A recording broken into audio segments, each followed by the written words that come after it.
तो एक दिन होगा जब मैं भी रिकमेंड होऊंगा और उस दिन मैं भी ऐसे ही सेम रिएक्शंस दूंगा। और टू माय सरप्राइज जो लास्ट नाम उन्होंने लिया वो मेरा चेस्ट नंबर था। और I could not believe my eyes and years कि ये हो गया है। It was a very heavy moment for all of us, क्योंकि हम सभी जो चार बच्चे हुए थे हम फर्स्ट टाइम रिकमेंड हुए थे सभी, तो हम लोग काफ़ी रोए इसके बाद।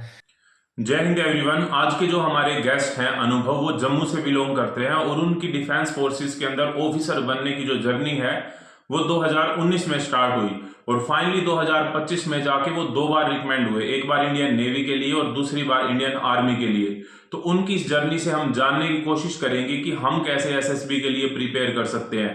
मैंने उनसे पूछा कि क्या इंग्लिश कम्युनिकेशन जो है वो एसएसबी के लिए मैटर करती है और अगर करती है तो कितनी मैटर करती है। उसके साथ में पर्सनैलिटी डेवलपमेंट का क्या रोल रहता है और एसएसबी में जो टास्क होते हैं वो कौन कौन से टास्क होते हैं, ताकि जो भी कैंडिडेट अपकमिंग ईयर्स के अंदर एसएसबी देने वाले हैं वो अच्छे से जान पाए और अपनी तैयारी को बेहतर कर पाए। एक रिक्वेस्ट मैं आपसे करना चाहूंगा कि आप चैनल को सब्सक्राइब जरूर करें, क्योंकि इससे हमें मोटिवेशन मिलता है और हम और ज्यादा गेस्ट को बुला पाएंगे जिससे आपको नॉलेज मिले डिफेंस फोर्सेस के बारे में और एनसीसी के बारे में। और सबसे पहले तो अनुभव मैं ये जानना चाहता हूँ कि कोई भी कैंडिडेट है जो एसएसबी के लिए जा रहा है और अगर उसको ये जानना है कि एसएसबी में जो एसएसएस है वो देखते क्या है, वो किस चीज के लिए प्रिपेयर करे। कई बार ऐसे कहा जाता है कि उसे एज ए रो जाना चाहिए जैसा वो है, कुछ भी चीजें मतलब अलग से मैन्युफैक्चर नहीं करनी चाहिए। कई बार ऐसे कहा जाता है कि प्रिपेयर करना चाहिए बहुत ही ज्यादा अच्छे से एसएसबी के लिए। तो आपका क्या मानना है इस बारे में? देखो एसेसर्स जो हैं, सबसे पहले एसेसर्स हम सबको पता है 15 ऑफिसर लाइक क्वालिटीज हैं। तो वही 15 OLQs जो हैं वो एसेसर्स हमें ढूंढने की कोशिश कर रहे हैं।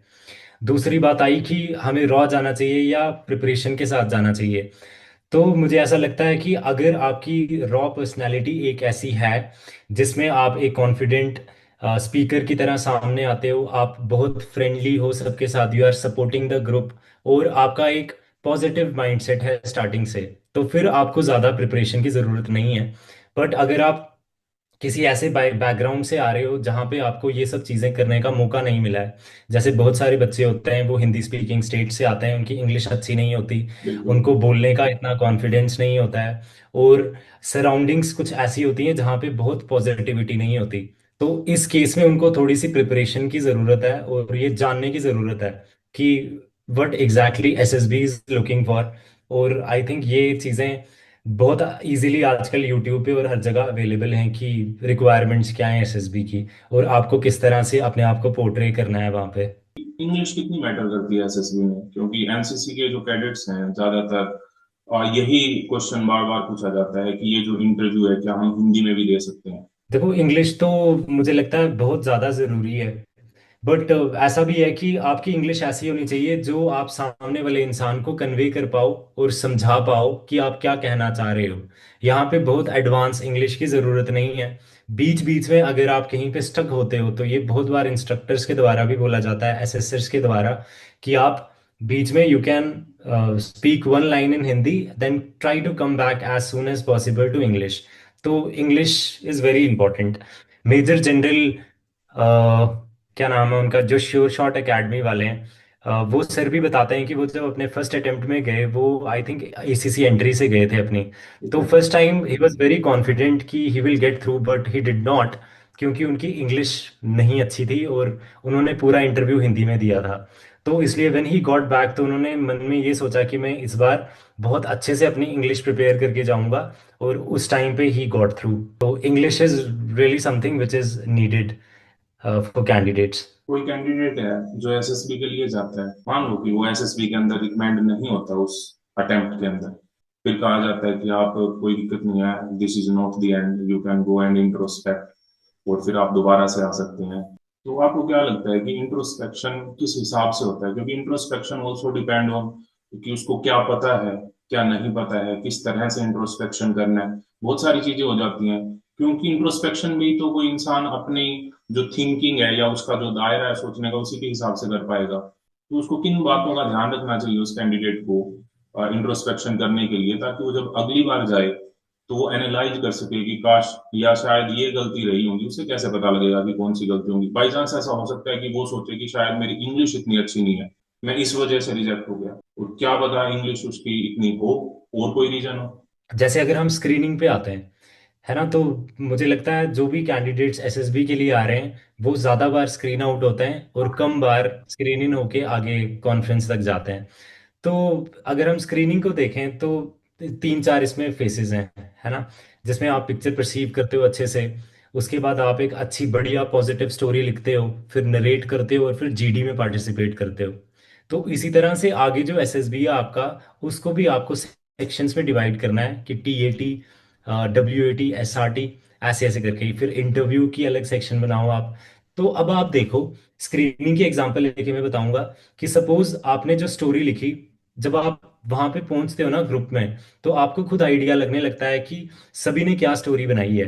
और ठीक है। आपकी अगर स्टोरी बिल्कुल ही अलग जा रही है तो देन आपको कहीं ना कहीं वो रियलाइजेशन होती है कि मैंने शायद प्लॉट अपना गलत ले लिया है।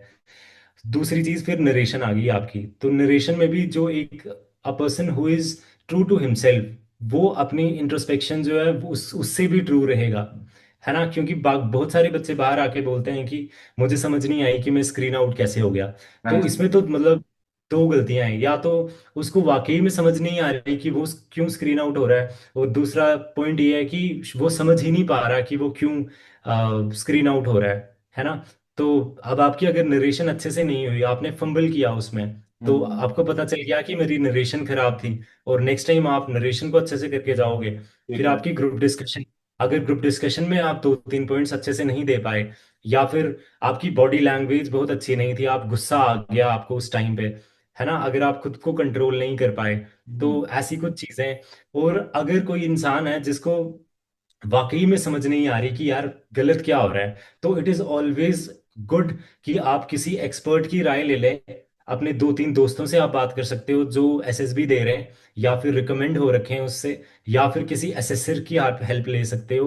वो आपको हेल्प करेंगे इंट्रोस्पेक्शन करने में। आपने कहा स्क्रीनिंग एक मेन फेज होता है और उसमें बहुत सारे कैंडिडेट्स जो है वो स्क्रीन आउट हो जाते हैं। ओआईआर जो होता है उसका क्या रोल रहता है, उसके बारे में आप क्या कहना चाहेंगे? देखो, O I R again it's very important. मेरी दो रिकमेंडेशंस हुई हैं। जो मेरी फर्स्ट रिकमेंडेशन थी, उसमें हमें 169 और 170 OIR आया था, जो जिसको थोड़ा सा टफ कंसिडर किया जाता है और उसकी कोई रिसोर्सेज उसके अवेलेबल नहीं है। ठीक है। तो उसमें मतलब ऐसे बच्चे भी कुछ स्क्रीन इन हुए थे जिन्होंने सिर्फ दो पीडीएफ्स मिलती है ना, तो फर्स्ट पीडीएफ में उन्होंने सिर्फ 5 या 6 अटेम्प्ट किए थे। तो मुझे लगता है कि ओवरऑल जो आपकी परफॉर्मेंस होती है स्क्रीनिंग के तीन चार जो फेसेस हैं, आपकी स्टोरी राइटिंग है, OIR है, नरेशन है, जीडी है, तो उसमें अगर आप एक बैलेंस्ड वे में जाते हो तो आप स्क्रीन इन हो जाते हो। एट द सेम टाइम कोई भी वहाँ पे अगर टेस्ट रखा गया है तो हमें उसको बहुत सीरियसली लेना है, और हमें हमेशा कोशिश करनी चाहिए कि हम OIR में अच्छे से अच्छा परफॉर्म करें। बहुत मुश्किल क्वेश्चंस तो उसमें होते नहीं हैं, बेसिक रीजनिंग होती है। बेसिक रीजनिंग के क्वेश्चन होते हैं। तो आप अगर बेसिक प्रिपरेशन करके जाओगे OIR की, और आप कोशिश करो कि OIR 1 या OIR 2 आपका आ जाए, तो मतलब ठीक रहता है एक एसेसर्स के लिए भी कि ये लड़का थोड़ी सी इसमें इंटेलिजेंस है, और कैंडिडेट के लिए भी एक इम्प्रेशन अपना अच्छा छोड़ने का अच्छा मौका है। अब कोई ऐसा डिफेंस एस्पिरेंट अगर इस वीडियो को देख रहा है जिसे अभी टाइम है एसएसबी देने में, और उसने डिसाइड किया है कि मुझे डिफेंस में जाना है, तो आपके हिसाब से वे कौन सी हैबिट्स हैं जो उसे इनकलकेट करनी चाहिए अपनी लाइफ में, ताकि वो अपने आप को डिफेंस के अकॉर्डिंग प्रिपेयर कर सके? तो देखो, मैं एक डेली रूटीन बताऊंगा कि कैसी एक कैंडिडेट की होनी चाहिए जो एक आर्मी में ऑफिसर बनना चाहता है। सबसे पहले वो उठे सुबह तो he should take care of his physical fitness. आपकी जो आउटलुक है ना वो ऐसी होनी चाहिए कि सामने वाला इंसान देख के बोले कि यार ये तो बंदा जरूर आर्मी में ऑफिसर है। मतलब it use to be happen with me so many times. मैं एसएसबी की जब जर्नी में था, इनफैक्ट उससे पहले ही मुझे फिजिकल फिटनेस का बहुत ज़्यादा शौक था। तो मुझे बहुत सारे लोग मिलते थे और वो कहते थे कि यार आप डिफेंस वाले लगते हो। तो मतलब आपकी आउटलुक ऐसी होनी चाहिए कि इवन बनने से पहले आप ऑफिसर जैसे दिखने लग जाओ, है ना, हैविंग शार्प लुक, अच्छे से ड्रेसिंग करनी, ये सब। फिर सेकंड चीज़ जो इम्पोर्टेंट आती है वो है आपकी इंग्लिश स्पीकिंग और आपकी कम्युनिकेशन स्किल्स, कि आप अच्छे से आपके जो सोच विचार है वो आप सामने वाले इंसान को कन्वे कर पा रहे हो।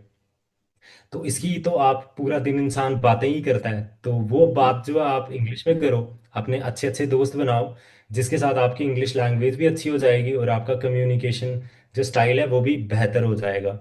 थर्ड इम्पॉर्टेंट जो चीज़ है वो है उसकी सेल्फ अवेयरनेस और जनरल अवेयरनेस। सेल्फ अवेयरनेस है अपने बारे में जानकारी, कि आप कितना अवेयर हो कि आपकी स्ट्रेंथ्स क्या हैं, आपकी वीकनेसेस क्या हैं, आपके लिए क्या बेहतर है। क्या आप ये सोच पा रहे हो कि मैं आगे मेरे फ्यूचर में मैं क्या करने वाला हूँ, मैंने पास्ट में क्या क्या गलतियाँ की हैं जिनको मैंने वापस नहीं दोहराना है ना। और जनरल अवेयरनेस में आपकी आ जाएगी कि जिस भी आप स्टेट में रह रहे हो या सिटी में रह रहे हो वहाँ पे आसपास आपके क्या हो रहा है। थोड़ा सा इन्वॉल्वमेंट उसमें, कि हमारी सिटी डेवलप्ड है अगर, तो कैसे वो डेवलप हुई, अगर वो थोड़ी सी लैग कर रही है कहीं पे तो कौन सी चीज़ें हैं जो उसको पीछे लेके जा रही हैं, यहाँ पे एम्प्लॉयमेंट का कैसा सीन है, उसके बाद जो लोग हैं उनका वो ज़्यादा किस रोजगार में काम करते हैं। इसके बाद आप नेशन में चले जाओ कि हमारे नेशंस की क्या कंडीशन है। उसके बाद इंटरनेशनल अफेयर्स क्या क्या हो रहे हैं, तो ये होना इट्स वेरी इंपॉर्टेंट, आपकी जीडी में हेल्प करेगा, आपको लेक्चरेट में हेल्प करेगा, आपको इंटरव्यू में हेल्प करेगा। इसके बाद आपको अपनी फैमिली में और आपकी जो भी दोस्ती है उसमें एक एक्टिव प्लेयर आपको बनना होता है। आपकी ओके। फैमिली में जो भी डिसीजंस लिए जाएं उसमें थोड़ा सा एक आपका भी योगदान होना चाहिए। ऐसा नहीं कि बस मैं पीछे होके बैठ गया और let my parents decide everything for me. ऐसा ओके। नहीं होना चाहिए। आपका एक्टिव से होना चाहिए, एक्टिव पार्टिसिपेशन होना चाहिए उसमें, घर पे आपके जो भी चीज़ें हो रही हैं। उसके बाद आपकी जो फ्रेंडशिप्स हैं उसमें भी, जैसे आप लोग अगर कहीं ट्रिप पे जाते हो तो आपका उसमें क्या कंट्रीब्यूशन है, आप उसमें अपने वैल्यूएबल पॉइंट्स दे रहे हो या नहीं दे रहे हो, है ना। इसके नेक्स्ट जो इम्पोर्टेंट चीज़ है वो है आपकी ऑब्जर्वेशन, क्योंकि आपका जो साइकोलॉजी टेस्ट होता है it is purely based on your observation. तो ओके। आपके आसपास जो भी चीज़ें हो रही हैं, आप ऐसे इंसान होने चाहिए कि आप उनको देखो और एनालाइज करो कि ये चीज़ ऐसे हुई है, क्यों ऐसे हुई है और इसको कैसे बेहतर बनाया जा सकता है। तो मुझे लगता है कि ये सब चीज़ें जो हैं ये इंसान करे तो अपनी एसएसबी के लिए वो बढ़िया से तैयारी कर सकता है। इसी के साथ में अगर आप स्टूडेंट हो तो आपका जो भी करंट वाला जो फोकस है, जो आपकी रिस्पॉन्सिबिलिटी है वो आपको अच्छे से करनी है। If you are working somewhere तो अच्छे से काम करो, पढ़ाई कर रहे हो तो अच्छे से पढ़ाई करो। आपने जर्नी स्टार्ट की 2019 में, 2019 में, और 2025 में आपको टू रिकमेंडेशन मिली। तो किस तरह से आपकी जर्नी रही और क्या क्या स्टेजेस रही उसमें, अगर आप ब्रीफ में बताना चाहें तो। तो ऐसा था कि I am the first army officer from my family, my grandfather was also in army. और बचपन से मैंने आर्मी को काफ़ी क्लोजली देखा। जम्मू में हमारे काफ़ी बीएसएफ के कैंप्स हैं आसपास, और आर्मी की 15 14 15 16 जो कोर है वो जम्मू कश्मीर और लद्दाख में है। तो काफ़ी क्लोजली इन सबको देखा मैंने, बहुत सारे रिलेटिव्स भी थे फोर्सेस में। तो बचपन से यही एक सपना था कि मुझे डिफेंस ज्वाइन करनी है। ठीक है। तो जब मैं आया 11th 12th में तो तब पता चला कि एनडीए एक एग्ज़ाम होता है जिसको क्वालिफाई करके आप एज एन ऑफिसर वहाँ पे जाते हो। और जैसे ही मेरी लाइफ चल रही थी, मेरे एकेडमिक्स और एक्स्ट्रा करिकुलर्स ये सब देखते हुए मुझे लगा कि I can be, I should try to be a good officer. First time जब मैंने एनडीए का दिया उसके इंटरव्यू में जाके तो आई गॉट कॉन्फिडेंस आउट। उस समय मुझे बहुत ज़्यादा आइडिया नहीं था एसएसबी के बारे में। ठीक उसके है। बाद मेरी इंग्लिश भी, मतलब इट वाज डिसेंट, बट उसकी प्रैक्टिस नहीं थी क्योंकि हमारी हिंदी स्पीकिंग स्टेट्स में इतनी इंग्लिश कोई नहीं बोलता है। बिल्कुल। उसके बाद फिर क्या हुआ कि मैं चला गया बैंगलोर में अपनी इंजीनियरिंग करने के लिए। तो जब मैं इंजीनियरिंग करने के लिए गया और recently I was conference out, तो मैंने वहाँ से चीज़ें समझी कि कौन कौन से एरियाज हैं जिनमें मुझे तैयारी करने की ज़रूरत है। जैसे इंग्लिश स्पीकिंग हो गया, थोड़ी सी जनरल अवेयरनेस हो गई, आपकी आंसर टेक्निक हो गई इंटरव्यू की, कि मुझे क्या बोलना है क्या नहीं बोलना है, ये इट्स वेरी इंपॉर्टेंट। तो ये सब चीज़ें मैंने एनालाइज की अपनी इंजीनियरिंग में जाके। फिर उसके बाद मैंने सेकेंड अटेम्प्ट दिया 2020 में। तो उसमें मैं स्क्रीन आउट हो गया। अगेन उसमें भी इतनी ज़्यादा प्रैक्टिस नहीं थी, और शायद मैं एक प्री कंसीव स्टोरी लेके चला गया वहाँ पे, कि फोर्स फिटिंग कर ली थोड़ी सी। तो वहाँ पे भी मैं स्क्रीन आउट हो गया।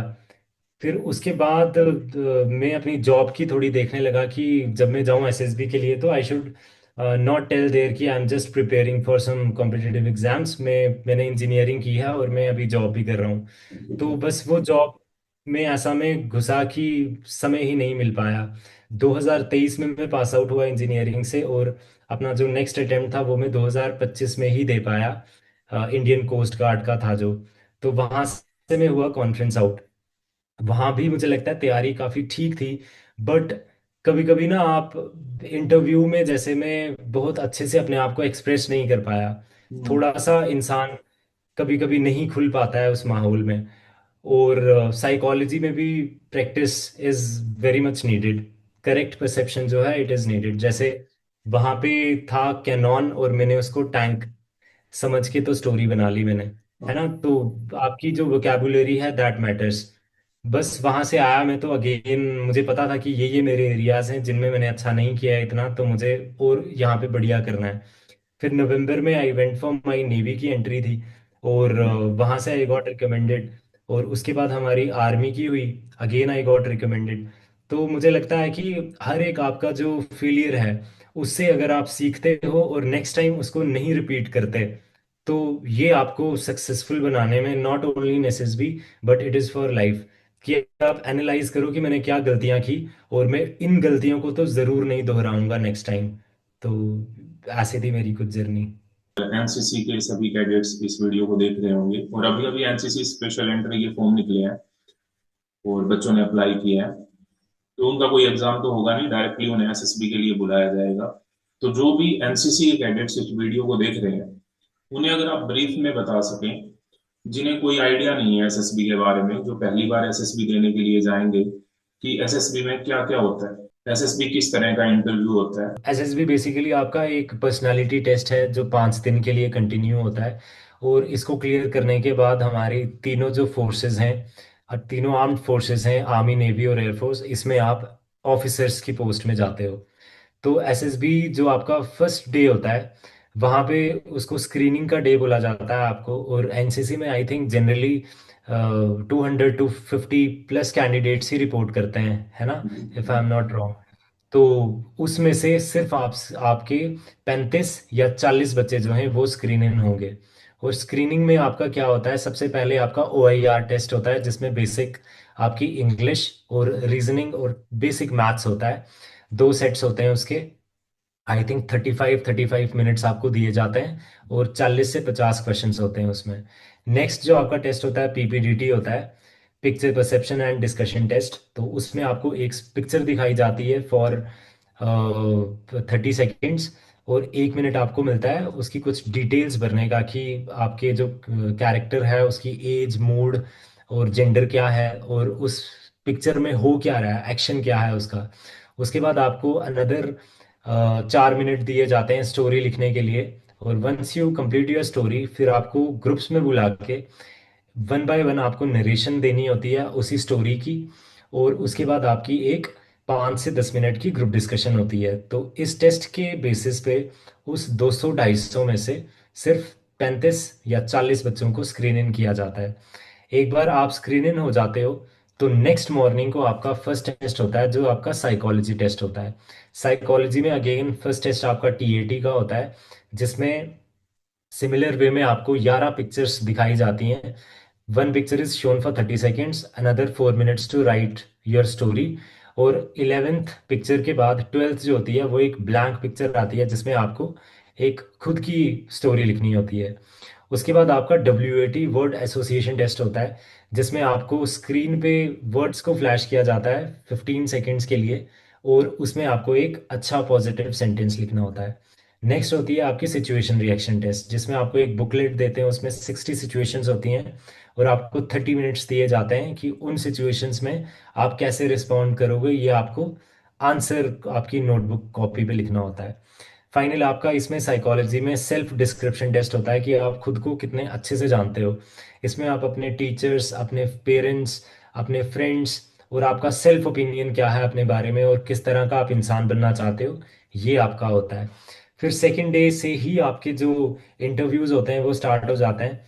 और सेकंड, थर्ड और फोर्थ डे आपका इंटरव्यू कंटिन्यू करता है सबका। और फिर थर्ड डे आपका GTO 1, fourth day GTO 2। GTO क्या है, आपका ground testing officer. Ground test होते हैं इसमें, बेसिकली आपका ग्रुप डिस्कशन होता है, लेक्चरेट होता है, एक मिलिट्री प्लानिंग एक्सरसाइज या ग्रुप प्लानिंग एक्सरसाइज होती है आपकी। फिर वहाँ पे प्रोग्रेसिव ग्रुप टास्क्स होते हैं आपके, कुछ स्ट्रक्चर्स होंगे कम थोड़े से, उनको विद द हेल्प ऑफ फट्टा बल्ली और रस्सी बांध के आपको क्रॉस करना होता है। PGT, HGT. उसके बाद आपका एक इंडिविजुअल ऑब्स्टेकल्स होता है जिसमें कुछ 10 ऑब्स्टेकल्स होती हैं और आपको 3 मिनट का समय दिया जाता है, और आपको उन सबको कंप्लीट करना होता है, और कुछ बच्चे उसको मेरे जैसे रिपीट भी करते हैं। और इसके बाद आपका फाइनल ग्रुप टास्क होता है, और एक बीच में एक और ग्रुप ऑब्स्टेकल रेस होती है जिसमें आप 2 या 3 ग्रुप्स होते हैं, वो आप ग्रुप में अपने भागते हो एक स्नेक लाइक स्ट्रक्चर को लेके, और उसके बीच में भी 5 6 ऑब्स्टेकल्स आती हैं। तो ये होता है, फिर इंटरव्यू आपका होता है, और फाइनली 5th डे आपकी कॉन्फ्रेंस होती है जिसमें सभी ऑफिसर्स एक साथ बैठते हैं और आपसे जस्ट 1 2 मिनट की वो बात करते हैं, और फाइनली कुछ 2 घंटे के बाद आपका रिजल्ट अनाउंस कर दिया जाता है वहाँ पे। ये आपका एसएसबी है। और एसएसबी के बाद का क्या प्रोसीजर रहता है सर? एसएसबी के बाद जैसे ही आप रिकमेंड होते हो तो जनरली नेक्स्ट डे से ही आपके मेडिकल्स शुरू हो जाते हैं, और 2 से 3 दिन में आपके मेडिकल कंप्लीट हो जाते हैं। आपके मेडिकल में होता है, आपका आई का टेस्ट होता है, डेंटल का होता है, ईएनटी का टेस्ट होता है, blood test, urine test, surgical, ये आपके सारे मेडिकल में टेस्ट होते हैं। उसके बाद अब आफ्टर टू टू 2 और 3 मंथ्स आपकी एक मेरिट लिस्ट प्रिपेयर की जाती है, और जिन बच्चों का सक्सेसफुली एसएसबी और मेडिकल क्लियर हो जाता है उन लोगों का बढ़िया से मेरिट आता है, और मेरिट के जस्ट 10 15 दिन के बाद आपको ज्वाइनिंग लेटर्स आना शुरू हो जाते हैं। तो ज्वाइनिंग लेटर्स के बाद आपके अगेन कुछ डॉक्यूमेंटेशन होती है जो आप करते हो, और उसके बाद आप एकेडमी में चले जाते हो एज अ ट्रेनिंग कैडेट। कुछ कैडेट्स हैं ऑब्वियसली इंग्लिश में इतने अच्छे नहीं है, कोई ऐसी टिप्स जो आप देना चाहें कि वे कैसे अपनी इंग्लिश को इम्प्रूव कर सकते हैं? इंग्लिश सबसे पहले ना आपके लिए ज़रूरी है कि आप बोलना शुरू करो। आप no matter how many rules you start learning, और कितने सारे आप टेंसेस सीखना शुरू कर दो, जब तक आप बोलोगे नहीं और आपकी प्रैक्टिस नहीं होगी ना, तब तक कुछ फ़ायदा नहीं होने वाला। तो बेशक टूटी फूटी इंग्लिश बोलो, बट आप बोलना शुरू कर दो। एक बार आपने बोलना शुरू कर दिया है, फिर आप थोड़ा सा रूल्स सीखना शुरू करो कि ग्रामर कैसे आती है। फिर उसके साथ में ही आप थोड़ा सा इंग्लिश न्यूज़पेपर या बेसिक जो 9th 10th की किताबें हैं आप वो पढ़ सकते हो, स्टोरी वाली। उसके बाद आप इंग्लिश मूवीज देख सकते हो अगर आप शौकीन हो, नहीं तो आप इंग्लिश जो चैनल्स हैं न्यूज़ वाले वो सुन सकते हो। आपकी इंग्लिश तो इम्प्रूव होगी ही होगी, आपकी जनरल नॉलेज और जनरल अवेयरनेस जो है वो भी आपकी इम्प्रूव होगी। इसके बाद जब इतना आप पहुंच गए, इसके बाद आपको क्या करना है कि मिरर के सामने खड़े होके आपको किसी भी एक बेसिक सा टॉपिक पकड़ लो। ग्लोबल वार्मिंग हो गया, वुमेन एम्पावरमेंट हो गया, तो उस पे आप बोलने की कोशिश करो। तो आई थिंक रेगुलर अगर आप आधा घंटा देते हो रोज तो आपकी इंग्लिश बढ़िया हो जाएगी। और डरने की कोई ज़रूरत नहीं है, इट्स जस्ट अ लैंग्वेज, और समझाना है आपको सामने वाले इंसान को कि आप क्या कहना चाह रहे हो, तो प्रैक्टिस के साथ ये बढ़िया आपका अच्छा हो जाएगा। फाइनली मैं ये जानना चाहूंगा कि जिस टाइम आप पहली बार रिकमेंड हुए थे, क्या फीलिंग थी वो?